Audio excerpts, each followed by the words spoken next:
Subscribe to Storylab for more stories. Now, let's begin this one. Derek Morrison had learned long ago that the most dangerous enemies were the ones who shared your dinner table. 20 years in military intelligence had taught him to read people, to spot deception in the smallest gestures, the briefest glances. But he'd let his guard down at home. That was his first mistake. The second was trusting his family. Derek ran Morrison Security Consulting from a converted warehouse in industrial Baltimore. Former CIA, discharged after a mission in Afghanistan went sideways. Not his fault, but someone needed to take the fall. He'd built his business on corporate investigations, missing persons, and the occasional marital surveillance case. Ironic, considering what he was about to discover about his own marriage. His wife Brenda worked as a real estate agent, successful enough to afford the BMW and designer handbags she flaunted around their suburban neighborhood. They'd been married 18 years, had a 17-year-old son named Kyle who was Derek's pride and joy. The kid was smart, stayed out of trouble, had college prospects. Everything Derek had fought for overseas, a normal American family. Brenda's brother Rick was a Baltimore City police detective, 15 years on the force. Family barbecues, holiday dinners, Kyle's baseball games. Rick was always there, playing the role of devoted uncle and supportive brother-in-law. Derek had never particularly liked him. Rick had dead eyes and a mean streak he hid behind his badge, but Brenda worshipped her older brother. The first crack in Derek's carefully constructed world came on a Tuesday evening in October. Kyle burst through the front door, his face pale and hands shaking. Derek looked up from his laptop where he'd been reviewing background checks for a corporate client. "Dad, I need to tell you something, and you're not going to believe it." Derek closed the laptop. In his experience, when someone started a conversation that way, you'd better listen carefully. "What happened?" "Uncle Rick pulled me over tonight. I was driving home from his house, staying under the speed limit. Everything normal. He turned on his lights, made me get out of the car." Kyle's voice cracked. "Dad, he planted something in my glove compartment, a bag of what looked like cocaine. Then he found it during the search." Derek's blood went cold. "What did you do?" "I recorded it. On my phone. I started recording when I saw it was him pulling me over, just thought it was weird. I got the whole thing, him putting the bag in there, then pulling it out and acting surprised." Smart kid. Derek had taught him to always document unexpected encounters with authority figures. "Where's the phone now?" "Hidden in my room. He arrested me, Dad. Took me to the station, booked me, the whole thing. Uncle Rick told everyone I was a drug dealer. Mom picked me up after bail, and Kyle's voice broke completely. "She said maybe this would teach me a lesson about the kids I hang around with. She believed him over me." Derek stood slowly, processing. This wasn't random. Rick didn't plant evidence on his own nephew for kicks. This was targeted, calculated. But why? "Where's your mother now?" "Upstairs. She said she needed time to think about our family's reputation." Kyle's hands clenched into fists. "Dad, why would he do this to me?" Derek pulled his son into a brief hug. "I don't know yet, but I'm going to find out. And Kyle, you did everything right. We're going to fix this." After Kyle went to his room, Derek sat in his study, staring at the wall where his military commendations hung. 20 years of reading enemy intentions, and he'd missed the war being waged in his own home. He started with basic surveillance protocols. Camera in Kyle's phone, tracking software on Brenda's devices, audio recorders in common areas of the house. Within 48 hours, he had enough information to destroy his world. Brenda was having an affair. Not just any affair. A relationship with Trevor Hayes, Derek's former partner from the agency. They'd worked together for 3 years in the Middle East before Trevor took a position with a private military contractor. Derek had recommended him for the job. The recordings revealed everything. Brenda and Trevor had been together for 8 months. They met in hotels, at his apartment, sometimes in Derek's own house when he was traveling for work. But it was more than sex. They were planning a future together. Trevor had been feeding Brenda information about Derek's business, his clients, his financial accounts. And Rick was helping them. The planted evidence wasn't random harassment. It was part of a larger plan to destroy Derek's credibility and reputation. Rick had connections throughout Baltimore law enforcement. One drug arrest could spiral into allegations of Derek being an unfit father, questions about his business practices, maybe even suggestions that he was involved in Kyle's drug dealing. They were systematically dismantling his life. Derek found the recordings of their planning sessions on Brenda's phone. Trevor's voice was calm, professional. We need him completely discredited. No custody, no business, no support network. Then Brenda files for divorce, and we split everything. Brenda's response chilled him. Rick says he can make more charges stick if necessary. Maybe some domestic violence calls, evidence of drinking. Derek's got that military temper. People will believe it. What about Kyle? He'll understand eventually. Trevor, once Derek's out of the picture, we can start over. Just the three of us. Derek turned off the recording and sat in complete silence for 10 minutes. In Afghanistan, he learned that when someone declares war on you, the only response is total victory. No mercy, no forgiveness, complete destruction of your enemies. His family had just declared war. The arraignment was scheduled for Thursday morning. Derek spent Wednesday night preparing. Not legal defenses. He had something better than lawyers. Thursday morning, Derek arrived at the courthouse carrying a single manila folder. Kyle sat beside him, nervous but trusting his father's judgment. Brenda sat 3 rows behind them with Rick, both wearing expressions of grim satisfaction. The prosecutor, a middle-aged woman named Lisa Chun, began reading the charges. Possession with intent to distribute. Kyle could face serious jail time if convicted. Derek stood up. Your Honor, before we proceed, I'd like to present evidence that these charges were fabricated. The prosecutor looked annoyed. Mr. Morrison, this isn't the time for... Your Honor, Derek interrupted, I have video evidence of the arresting officer planting the evidence in my son's vehicle. The courtroom erupted. Derek heard Brenda gasp behind him, heard Rick hiss something under his breath. The judge called for order. This is a serious allegation, Mr. Morrison. Derek handed the folder to the bailiff. The video is clear and unedited. Detective Rick Palmer planted the evidence, then conducted an illegal search to discover it.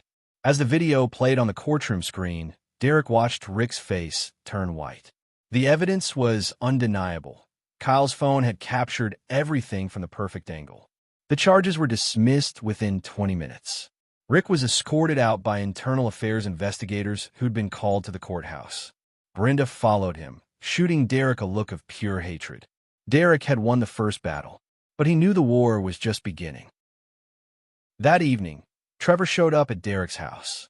We need to talk, Trevor said when Derek answered the door. I figured you'd come by eventually. Derek stepped aside to let him in. They stood in the living room where Derek had once considered this man a friend. Trevor was still built like the operator he'd been, 6'2", athletic, the kind of confidence that came from surviving firefights and covert operations. You made a mistake today, Derek. Really? Which part? Saving my son from a felony conviction, or exposing your girlfriend's corrupt brother? Brenda's not my girlfriend anymore. Trevor's smile was cold. She's my partner, and you just cost us a lot of time and money. Derek felt his hands clench. Time and money. Did you really think this was about sex? Brenda's been feeding me information about your clients for months. Corporate executives, politicians, dirty cops. Your files are worth millions to the right people. The pieces clicked into place. Derek's business specialized in investigating corruption. His files contained evidence that could destroy careers, topple governments, bankrupt corporations. Trevor hadn't seduced his wife. He'd recruited her. She's been copying everything, Derek said. Everything. Client lists, evidence files, financial records. We've already sold information to 3 of your targets.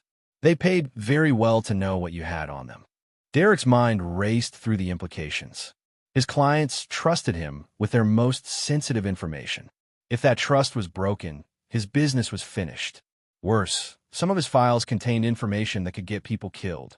The drug thing was supposed to discredit you slowly, Trevor continued. Make people question your judgment, your reliability. But you've accelerated our timeline. Now, we have to be more direct. Meaning, Trevor pulled out his phone, showed Derek a series of photographs. Pictures of Derek's office being searched, his files being copied, his computer systems being hacked. We've been in your business for months, Derek. We know about the Morrison Group accounts, the offshore holdings, the cash reserves you keep for emergency operations. As of this morning, Brenda has legal access to all of it. Derek felt the walls closing in. She filed for divorce. Emergency petition, claiming you threatened her and Kyle, that you're unstable and dangerous.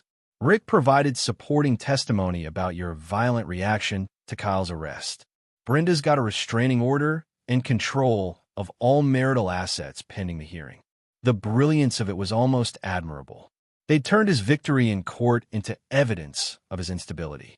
The same man who'd exposed police corruption was now being painted as dangerous and unhinged.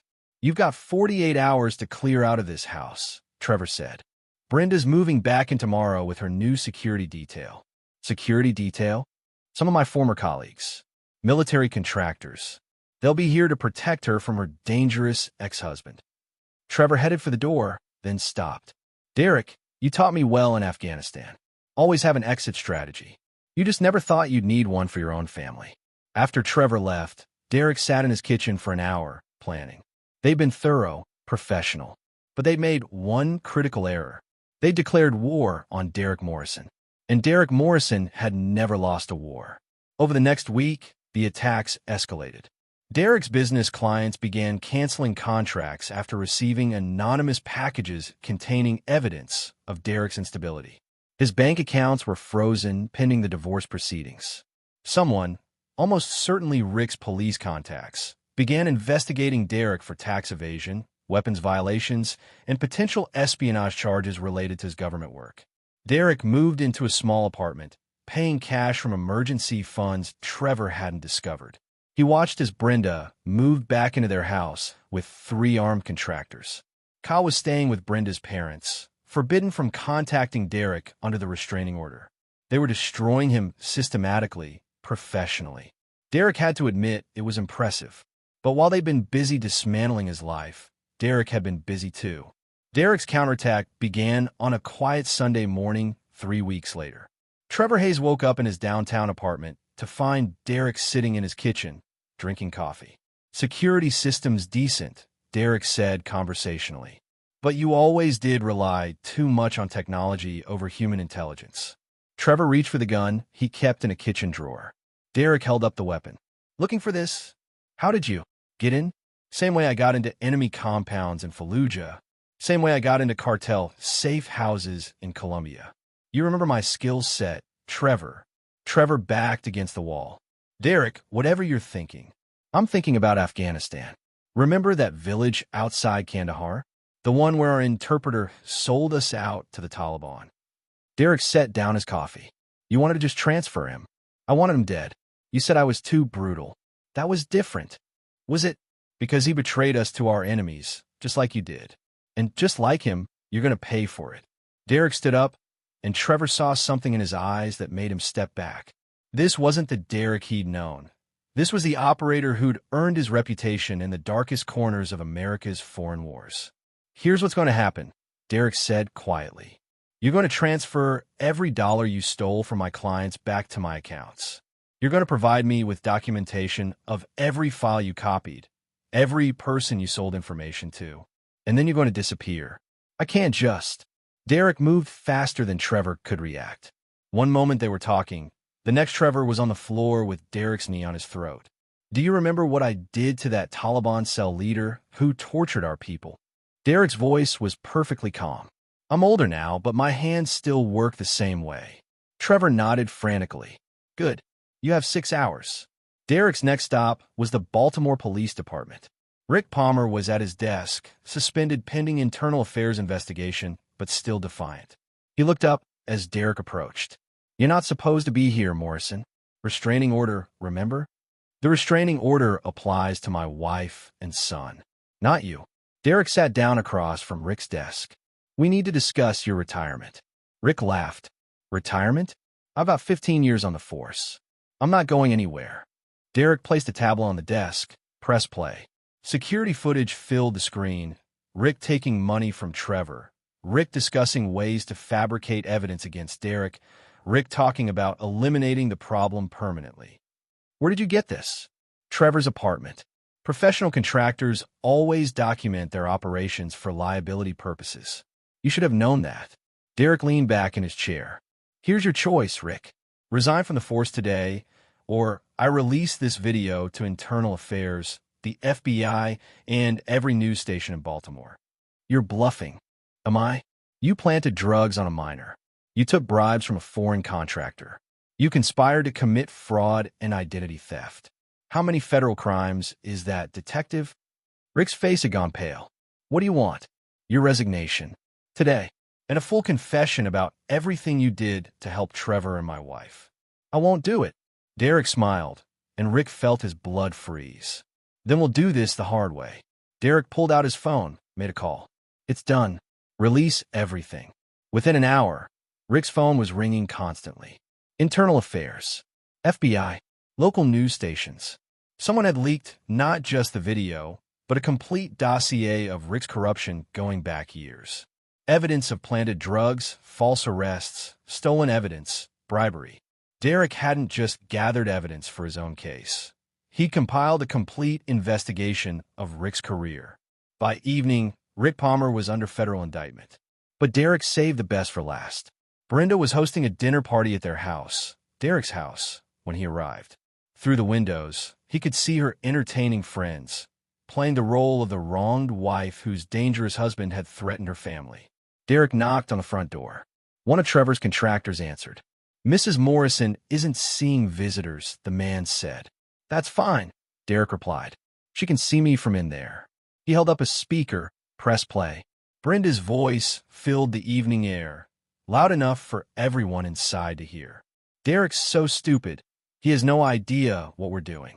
Trevor says we'll have enough to disappear to somewhere with no extradition treaty. The Caymans, maybe, or Costa Rica. The dinner party went silent. Derek continued playing recordings, Brenda discussing how to steal his money, how to turn Kyle against him, how she'd never loved Derek and had only married him for security. The front door opened. Brenda stepped out, her face white with fury. How dare you? How dare I what? Play back your own words. Derek turned off the speaker. Your friends are hearing exactly who you really are, Brenda. No more pretending. The contractor moved toward Derek. Derek looked at him calmly. I wouldn't. I know who you work for, where you live, and what you did in Syria that got you discharged. Touch me, and that information goes to very interested parties in the Middle East. The man stepped back. Brenda's guests were leaving through the back door. Derek could hear cars starting, people fleeing the awkward scene. This is my house, Brenda said. Actually, it's not. Derek handed her a legal document. Turns out, when you commit fraud and identity theft, any assets you gain through those crimes are subject to immediate seizure. The house, the cars, the bank accounts, all frozen as of this morning. You can't do this. I already have. Oh, and Brenda? Trevor's gone. Disappeared about 6 hours ago. Left the country. Actually, took his money and ran. Didn't even leave you a note. Derek watched her face crumble as the reality hit her. Trevor had abandoned her. Her brother was facing federal charges. Her friends had heard her true thoughts about them. Everything she'd built was collapsing. Why? She whispered. Because you betrayed me. You betrayed our son. You chose money over family and lies over truth. Derek's voice was perfectly steady. And I don't forgive betrayal. Kyle appeared in the doorway. He'd been staying with Brenda's parents, but Derek had arranged for him to be here for this moment. Mom. Kyle's voice was small, confused. Is it true? What Dad's saying about you and Uncle Rick? Brenda looked at her son, then at Derek, then at the contractors who were already packing their equipment. Kyle, you don't understand. I understand enough. Kyle walked over to Derek. Dad, can I come home now? Derek put his arm around his son. Yeah, we're going home. As they walked away, Derek heard Brenda calling after them, but he didn't turn around. He'd learned long ago that when you burn bridges, you don't look back to watch them fall. 3 months later, Derek had rebuilt his business stronger than before. His reputation for loyalty and integrity was unshakable. Everyone knew what he'd done to protect his son and punish those who betrayed him. Rick Palmer was serving 8 years in federal prison for corruption and civil rights violations. Trevor Hayes had fled to a non-extradition country, but lived in constant fear. Derek's network of contacts was extensive, and his memory was long. Brenda had moved in with her parents and worked as a clerk in a small law office. She tried to reconcile with Kyle, but the boy had heard too much, seen too much. Some betrayals can't be forgiven. Derek kept one photo on his new desk. Kyle's high school graduation, accepted to Georgetown on a full scholarship. The kid had character, integrity, strength. Everything Derek had hoped to build in his son. In the photo, Kyle was smiling. He'd learned what it meant to have a father who would go to war for him, who would never stop fighting for what was right. Derek had learned something too. Family wasn't about blood or marriage certificates. Family was about loyalty, trust, and a willingness to sacrifice everything for the people who mattered. Everyone else was just another enemy target. And Derek Morrison had never missed a target in his life. This is where our story comes to an end. Share your thoughts in the comments section. Thanks for your precious time.